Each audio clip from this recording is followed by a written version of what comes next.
ಇನ್ನು ಡೆವಿಲ್ ಗ್ಯಾಂಗ್ನಿಂದ ರೇಣುಕಾಸ್ವಾಮಿ ಕೊಲೆ ಪ್ರಕರಣಕ್ಕೆ ಸಂಬಂಧಪಟ್ಟ ಹಾಗೆ ದರ್ಶನ್ ಆಪ್ತ ಬಿಜೆಪಿಯ ಮುಖಂಡನಿಗೂ ಖಾಕಿ ಶಾಕ್ ಕೊಟ್ಟಿದೆ. ಮಾಜಿ ಉಪಮೇಯರ್ ಮೋಹನ್ ರಾಜ್ ವಿಚಾರಣೆಗೆ ಕರೆದಿದ್ದಾರೆ. ಬೆಂಗಳೂರಿನ ಬಸವೇಶ್ವರನಗರ ಪೊಲೀಸ್ ಠಾಣೆಗೆ ಹಾಜರಾಗಿದ್ದಾರೆ. ನಟ ದರ್ಶನ್ಗೆ 40 ಲಕ್ಷ ಹಣವನ್ನು ಈ ಮೋಹನ್ ರಾಜ್ ಕೊಟ್ಟಿದ್ರು. ಮಾಜಿ ಮೇಯರ್ ಈತ, ಕಾರ್ಪೊರೇಟರ್ ಆಗಿದ್ದ. ಯಾವ ಉದ್ದೇಶಕ್ಕಾಗಿ ಹಣ ನೀಡಿದ್ದಾರೆ ಅಂತ ತಿಳಿದುಕೊಳ್ಳೋದಕ್ಕೆ ಈ ವಿಚಾರಣೆ.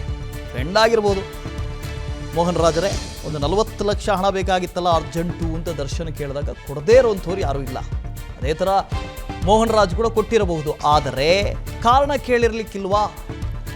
ಯಾಕೆ ದರ್ಶನ್, ಯಾಕೆ 40 ಲಕ್ಷ ಈಗ ಅಂತ ಕೇಳಿರ್ಲಿಕ್ಕಿಲ್ವಾ? ಆಗ ಎಲ್ಲಾದರೂ ದರ್ಶನ್ ಈ ಕೊಲೆ ಬಗ್ಗೆ ಬಾಯಿ ಬಿಟ್ಟಿದ್ರಾ? ಕೊಲೆ ಬಗ್ಗೆ ಏನಾದರೂ ಮೋಹನ್ ರಾಜ್ ಅವರಿಗೆ ಗೊತ್ತಿತ್ತಾ? ಅಥವಾ ಆಮೇಲೆ ನಡೆದಂಥ ಒಂದಷ್ಟು ಅಡ್ಜಸ್ಟ್ಮೆಂಟ್ಗಳಿದ್ದವಲ್ಲ, ಕಾನ್ಸ್ಪಿರಸಿಯನ್ನು ಮಾಡಿದ್ರಲ್ಲ, ಯಾರಿಗೆ ಎಷ್ಟು ಕೊಡಬೇಕು, ಯಾರೆಲ್ಲ ಅಪ್ರೂವಲ್ ಆಗಬೇಕು, ಅವರಿಗೆ ಎಷ್ಟು ಕೊಡಬೇಕು, ಈ ಥರದ್ದೆಲ್ಲ ಮಾತುಕತೆ ಆಯ್ತಲ್ಲ, ಅದರಲ್ಲಿ ಮೋಹನ್ ರಾಜ್ ಭಾಗಿಯಾಗಿದ್ರಾ? ಹಾಗಾಗಿ ತನಿಖೆ. ಶರತ್ ಮತ್ತೆ ಜಾಯ್ನ್ ಆಗ್ತಾ ಇದ್ದಾರೆ. ಶರತ್ ಒಂದು ಕಡೆಯಿಂದ ಪವಿತ್ರ ಗೌಡ ಸ್ನೇಹಿತೆ, ಇನ್ನೊಂದು ಕಡೆಯಿಂದ ಅವರ ನಿರ್ದೇಶಕರು, ಒಬ್ಬರು ಸಿನಿಮಾದ ನಿರ್ದೇಶಕರು, ಮತ್ತೊಂದು ಕಡೆಯಿಂದ ನೋಡಿದ್ರೆ ಅವರ ಫ್ರೆಂಡು ಮೋಹನ್ ರಾಜು, ಎಲ್ಲರನ್ನು ಕರೆಸಿ ವಿಚಾರಣೆ ಮಾಡಲಾಗ್ತಾ ಇದೆ. ಈಗ ಮೋಹನ್ ರಾಜ್ಗೆ ಸಂಬಂಧಪಟ್ಟಂತೆ ಈತನಿಗೂ ಈ ಕೊಲೆ ಕೇಸ್ಗೂ ಸಂಬಂಧ ಏನು? ಖಂಡಿತ ವಾಸುದೇವ್, ರೇಣುಕಾಸ್ವಾಮಿ ಕೊಲೆ ಪ್ರಕರಣದಲ್ಲಿ ಈಗಾಗಲೇ ಆರೋಪಿಗಳೆಲ್ಲರೂ ನ್ಯಾಯಾಂಗ ಬಂಧನದಲ್ಲಿರುವಂತದ್ದು. ಪೊಲೀಸರು ತಮ್ಮ ತನಿಖೆಯನ್ನು ಚುರುಕುಗೊಳಿಸ್ತಾ ಇದ್ದಾರೆ ಚಾರ್ಜ್ ಶೀಟ್ ಅನ್ನು ಸಲ್ಲಿಕೆ ಮಾಡುವ ಉದ್ದೇಶದಿಂದ.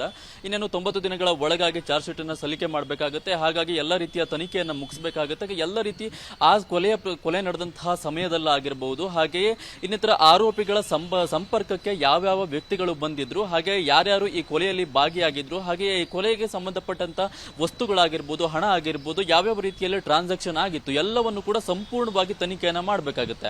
ಹಾಗೆಯೇ ಡೆವಿಲ್ ಚಿತ್ರದ ನಿರ್ದೇಶಕರಾಗಿರುವಂತಹ ಮಿಲನ ಪ್ರಕಾಶ್ ಅವರಾಗಿರಬಹುದು, ಹಾಗೆ ಇನ್ನೊಬ್ಬ ವ್ಯಕ್ತಿಗೆ 3,000 ರೂಪಾಯಿ ಹಣವನ್ನ ರವಾನೆ ಮಾಡಿದ್ರು ಅನ್ನುವಂಥ ವಿಚಾರದಲ್ಲಿ ಪವಿತ್ರ ಗೌಡ ಸ್ನೇಹಿತೆ ಆಗಿರಬಹುದು, ಎಲ್ಲರನ್ನು ಕೂಡ ನೋಟಿಸ್ ಅನ್ನು ಕೊಟ್ಟು ವಿಚಾರಣೆಗೆ ಕರೆಸ್ತಾ ಇರುವಂತದ್ದು. ಇದೀಗ ಮೋಹನ್ ರಾಜ್ ಏನು ವಿಚಾರಣೆಯ ಸಂದರ್ಭದಲ್ಲಿ ದರ್ಶನ್ ಅವರು 40 ಲಕ್ಷ ಹಣವನ್ನು ಪಡೆದುಕೊಂಡಿದೆ ಅಂತ ಹೇಳಿ ಬಾಯಿ ಬಿಟ್ಟಿದ್ರು. ಅದಕ್ಕೆ ಸಂಬಂಧಪಟ್ಟಂತೆ ಮೋಹನ್ ರಾಜ್ ಅವರಿಗೂ ಕೂಡ ಒಂದು ವಿಚಾರಣೆಗೆ ಸಂಬಂಧಪಟ್ಟಂತ ನೋಟಿಸ್ ಅನ್ನು ನೀಡಿರುವಂತದ್ದು. ಅದಕ್ಕೆ ಸಂಬಂಧಪಟ್ಟ ಹಾಗೆ ಮೋಹನ್ ರಾಜ್ ಅವರು ಇದೀಗ ಕೆಲವೇ ಕ್ಷಣಗಳ ಹಿಂದೆ ಬಸವೇಶ್ವರನಗರ ಪೊಲೀಸ್ ಠಾಣೆಗೆ ಆಗಮಿಸಿರುವಂತದ್ದು. ಈ ಮೊದಲು ಒಂದು ನೋಟಿಸ್ ಅನ್ನು ನೀಡಲಾಗಿತ್ತು, ಅದಕ್ಕೆ ಸಂಬಂಧಪಟ್ಟಂತೆ ಯಾವುದೇ ರೀತಿಯ ಪ್ರತಿಕ್ರಿಯೆ ಇರಲಿಲ್ಲ. ಅದಾದ ನಂತರ ಈಗ ಮತ್ತೊಂದು ನೋಟಿಸ್ ಅನ್ನು ನೀಡಿ ವಿಚಾರಣೆಗೆ ಖುದ್ದು ನೀವು ಹಾಜರಾಗಲೇಬೇಕು ಅನ್ನುವಂಥ ಸಂದೇಶವನ್ನು ಕೂಡ ಕೊಟ್ಟ ನಂತರ ಇದೀಗ ಮೋಹನ್ ರಾಜ್ ಅವರು ಬಸವೇಶ್ವರನಗರ ಪೊಲೀಸ್ ಠಾಣೆಗೆ ಹಾಜರಾಗಿರುವಂತದ್ದು. ಆ ಹಣಕ್ಕೆ ಸಂಬಂಧಪಟ್ಟಂತೆ ಯಾವ ಕಾರಣಕ್ಕಾಗಿ ನಿಮ್ಮಲ್ಲಿ ಹಣವನ್ನ ಕೇಳಿದ್ರು ದರ್ಶನ್ ಅವರು, ಏನು ಈ ರೀತಿಯಾದಂತಹ ರೇಣುಕಾಸ್ವಾಮಿ ಕೊಲೆ ಪ್ರಕರಣಕ್ಕೆ ಸಂಬಂಧಪಟ್ಟಂತ ವಿಚಾರವನ್ನೇ ಇಟ್ಕೊಂಡು ಹಣವನ್ನ ಕೇಳಿದ್ರ, ಅಥವಾ ಬೇರೆ ಯಾವುದೋ ವಿಚಾರಕ್ಕೆ ಸಂಬಂಧಪಟ್ಟಂತೆ ನಮ್ಗೆ ಹಣ ಬೇಕು ಅಂತ ಕೇಳಿದ್ರ, ಹಾಗೆ ನೀವು ಏನಾದ್ರು ನೇರವಾಗಿ ಈ ವಿಚಾರದಲ್ಲಿ ಭಾಗಿಯಾಗಿದ್ರ, ಹಣವನ್ನ ತಲುಪಿಸುವಂತಹ ನಿಟ್ಟಿನಲ್ಲಾಗಿರಬಹುದು, ಅವರಿಗೆ ದರ್ಶನ್ ಅವರಿಗೆ ಕೊಡುವಂತಹ ನಿಟ್ಟಿನಲ್ಲಾಗಿರಬಹುದು, ಎಲ್ಲ ವಿಚಾರವನ್ನು ಇಟ್ಕೊಂಡು ತನಿಖೆಯನ್ನ ನಡೆಸ್ತಾ ಹೋಗ್ತಾರೆ ಪೊಲೀಸ್ನವರು. ವಾಸುದೇವ್, ಓಕೆ, ಥ್ಯಾಂಕ್ ಯು ಶರತ್. ಅನುಕ್ಷಣದ ಸುದ್ದಿಗಳಿಗಾಗಿ ವಿಸ್ತಾರ ನ್ಯೂಸ್ ಯೂಟ್ಯೂಬ್ ಚಾನೆಲ್ ಸಬ್ಸ್ಕ್ರೈಬ್ ಮಾಡಿ. ಹೊಸ ಸುದ್ದಿಗಳ ನೋಟಿಫಿಕೇಶನ್ಗಾಗಿ ಬೆಲ್ ಐಕಾನ್ ಕ್ಲಿಕ್ ಮಾಡಿ.